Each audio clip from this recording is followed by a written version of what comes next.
اعوذ باللہ من الشیطان الرجیم بسم اللہ الرحمن الرحیم یا معشر الجن والانس ان استطعتم ان تنفذوا من اقطار السماوات والارض، اے جنوں اور انسانوں کے گروہ، اگر تم میں طاقت ہے تو نکل جاؤ آسمانوں اور زمین کی سرحدوں سے۔ فانفذوا تو نکل کر بھاگ جاؤ، لا تنفذوا الا بسلطان، تم نہیں نکل سکتے مگر سلطان کے ساتھ۔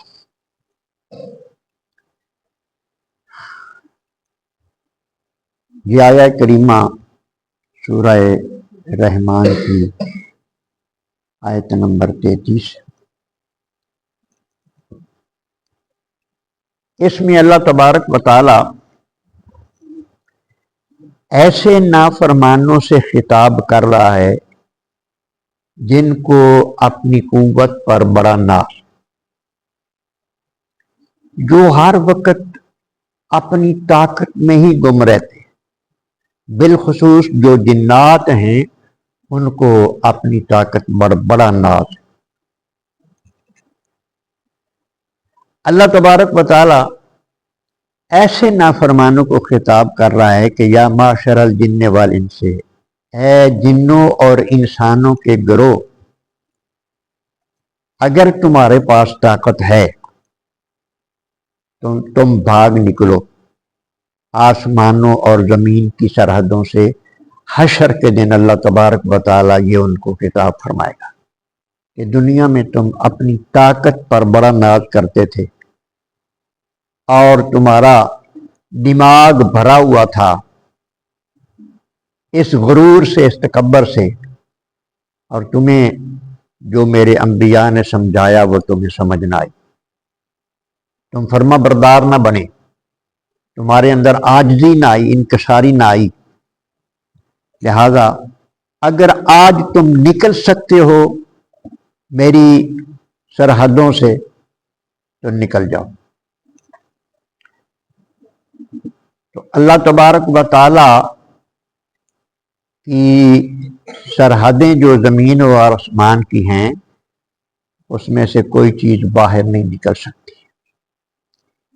اللہ تبارک و تعالیٰ کی حکومت اتنی وسیع ہے کہ جہاں بھی کوئی جائے گا وہاں اللہ کی حکومت ہے، اللہ کی حکومت سے باہر کوئی نہیں جا سکتا۔ اللہ تبارک و تعالیٰ نے یہاں ارشاد فرمایا لا تنفذون الا بسلطان، تم نہیں نکل سکتے بغیر سلطانی قوت کے۔ سلطانی قوت اللہ تبارک و تعالیٰ کی اپنی ذاتی جو قوت ہے وہ سلطانی قوت ہے۔ اللہ فرماتا ہے کہ اگر تمہیں میری قوت مل جائے تو پھر تم نکل سکتے ہو، لیکن میری قوت تمہیں کیسے ملے گی؟ جتنے بھی آسمان ہیں، آسمان کے کنارے فرشتوں سے بھرے ہوئے ہیں، یعنی محافظ جو فرشتے ہیں ان سے یہ آسمان کے کنارے بھرے ہوئے ہیں۔ تو حدیث پاک میں آتا ہے کہ جب آسمان ٹوٹنے شروع ہوں گے تو پہلا آسمان ٹوٹے گا اور وہ فرشتے زمین پہ آئیں گے۔ ہر آسمان پر ایک جماعت ہے فرشتوں کی، پھر جب دوسرا آسمان ٹوٹے گا تو وہ دوسری جماعت وہ قطار فرشتوں کے نیچے آ گئی۔ اسی طرح 7 آسمان ٹوٹیں گے تو وہ 7 فرشتوں کی جو قطاریں ہیں وہ نیچے آ جائیں گی، زمین پہ آ جائیں گی۔ اور جو کچھ بھی پھر زمین و آسمان کا جو مخلوقات ہیں وہ ساری ان کے درمیان ہوگی فرشتوں کے، یعنی ان سے باہر کوئی نہیں نکل سکے گا۔ کئی انسان بھی جن کو بھاگنے کی عادت ہوگی، جن کو نکل جانے کی عادت ہوگی، اس دن جب حشر برپا ہوگا تو حدیث پاک میں آتا ہے، بلکہ قرآن مجید میں بھی آیات میں بھی ہے کہ ان کی کوشش ہوگی، ان کے ذہن میں خیال آئے گا کہ ہم آہستہ سے کھسک جاتے ہیں، ابھی وہ ارادہ کر کے اب قدم اٹھانے ہی لگیں گے تو ساتھ سے ایک فرشتہ نمودار ہو جائے گا اور اسے پکڑ لے گا، ہاں بھی کدھر جا رہا ہے۔ یہ انتظامات اللہ تبارک و تعالیٰ کے۔ تو ان سے پھر کہا جائے گا کہ نکل کے دکھاؤ۔ اللہ تبارک و تعالیٰ کی جو طاقت ہے وہ یہ ہے کہ وہ سب کچھ کر سکتا ہے، جو چاہے کر سکتا ہے۔ وہ زمین و آسمان کی سرحدوں سے کسی کو چاہے تو اوپر بھی لے جاتا ہے۔ ہمارے آقا حضور سرور کائنات صلی اللہ علیہ وسلم کو معراج کی رات اللہ پاک نے 7 آسمان عبور کروا دی، یہ حدیث پاک میں آتا ہے۔ وہ اللہ کی طاقت۔ جب اعتراض ہوا نا قریش مکہ تو نبی کریم علیہ الصلوۃ والسلام کا بیت اللہ شریف سے اور بیت الحرام یعنی بیت المقدس وہاں تک کا سفر ہی وہ ماننے کے لیے تیار نہیں تھے نا۔ وہ کہہ رہے تھے کہ راتوں رات اتنا سفر ہو سکتا ہی نہیں، راتوں رات تو بندہ وہاں نہیں پہنچ سکتا، وہاں سے آنے کا تو پھر سوال ہی پیدا نہیں ہوتا۔ تو اللہ تبارک و تعالیٰ نے جواب دیا ان کو کہ سبحان الذی اسریٰ بعبدہ، پاک ہے وہ ذات جس نے سیر کرائی اپنے بندے کو۔ اللہ فرماتا ہے کہ میرا محبوب اپنا دعویٰ تو کر ہی نہیں رہا کہ میں گیا ہوں، اب میں دعویٰ کرتا ہوں کہ میں لے کے گیا ہوں، بتاؤ میں لے جا سکتا ہوں کہ نہیں لے جا سکتا۔ سبحان الذی اسریٰ بعبدہ لیلا من المسجد الحرام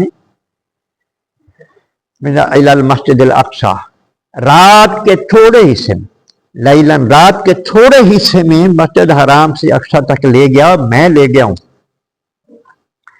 تو اللہ تبارک و تعالیٰ جسے چاہے جہاں چاہے لے جائے۔ تو اللہ تبارک و تعالیٰ یہ جن کو اپنی طاقتوں پر اپنی قوتوں پر بڑا ناز ہے، اللہ پاک ان کو چیلنج فرما رہے ہیں کہ تم نکل کے دکھاؤ۔ تو کوئی بھی ایسا نہیں کر سکتا، کوئی بھی نہیں نکل سکتا، اللہ سے بھاگ کوئی نہیں سکتا۔ بتانا یہی ہے کہ تم مجھ سے بھاگ نہیں سکتے۔ جب مجھ سے بھاگ نہیں سکتے ابھی سے فرما بردار بن جاؤ، ابھی سے میرے فرما بردار بندے بن جاؤ۔ پھر ارشاد فرمایا فَبِأَيِّ آلَاءِ رَبِّكُمَا تُكَذِّبَانِ، اللہ کی کن کن نعمتوں کو جھٹلاؤ۔ اب یہ جو آیت ہم نے پڑھی ہے یہ اللہ تبارک و تعالیٰ کا کتنا بڑا احسان ہے کہ سب کو خبردار کر دیا گیا ہے کہ اگر تم نجات چاہتے ہو، اگر اللہ کے قہر و غضب سے بچنا چاہتے ہو تو اللہ کے فرما بردار بن جاؤ۔ یہ اللہ تعالیٰ کا کتنا کرم ہے۔ اگر وہ یہ نہ بتائے اور ہمارے کرتوت جو ہیں ان پہ ہمیں پکڑ لے تو پھر تو کتنا نقصان ہو گیا۔ یہ اس کا بتا دینا بھی کہ تمہارے ساتھ یہ ہوگا، اگر یہ کرو گے، یہ بھی اس کا بہت بڑا کرم ہے، بہت بڑا احسان ہے۔ فرمایا یرسلو علیکم شواظ من نار، تم پر شعلہ بھیجا جائے گا، یرسلو بھیجا جائے گا، علیکما تم دونوں پر یعنی جنات پر اور انسانوں پر، شواظ ایک شعلہ من النار آگ میں سے۔ شواظ ایسے شعلے کو کہتے ہیں جس میں دھواں نہیں ہوتا، صرف آگ ہی آگ ہوتی ہے۔ وہ نافرمان بندے انسانوں میں سے جنوں فرما برداروں کو کچھ نہیں ہوگا۔ فرما بردار تو ایسے بھی اللہ کے عاشق ہیں، ایسے بھی اللہ کے عاشق ہیں جو اگلا جہان دیکھنے لیے اللہ کا دیدار کا شوق جو جن کے دل میں، وہ کہتے ہیں کبھی آ جائے نا موت تو چلیے وقت نہ، وہ ایسا بھی کہتے ہیں۔ ہماری تو کیفیت یہ ہے نا کہ اللہ کرے ابھی لمبی عمر ہو، لیکن میں نے میرے اپنے مشاہدے میں ایسے لوگ، میں نے بچپن میں ایک اللہ کے ولی سے، ان سے میں نے سوال کیا حضور قیامت کب آئے گی؟ وہ کہنا یار پتر دعا کر جلدی آ جائے، اگر ابھی دیکھیے نا جا کے اینا جو سنیا ہے کہ سونے دا دیدار ہوئے گا تے اللہ پاک دا بھی کہ دیکھیے، ایسے بھی چل لوگ ہیں۔ اللہ اکبر، استغفر اللہ ربی من کل ذنب واتوب الیہ۔ تو یہ جو نافرمان ہیں ان کو ان کے لیے شعلہ پھینکا جائے گا، وَنُحَاسٌ، اور دھواں چھوڑ دیا جائے گا، یعنی ان کو فرار سے قابو کرنے کے لیے، فَلَا تَنْتَصِرُونَ، اور ان کی مدد نہیں کی جائے گی، فَبِأَيِّ آلَاءِ رَبِّكُمَا تُكَذِّبَانِ، تم اللہ کی کن کن نعمتوں کو جھٹلاؤ گے۔ اللہ تبارک و تعالیٰ سمجھنے کی اور عمل پیرا ہونے کی توفیق عطا فرمائے۔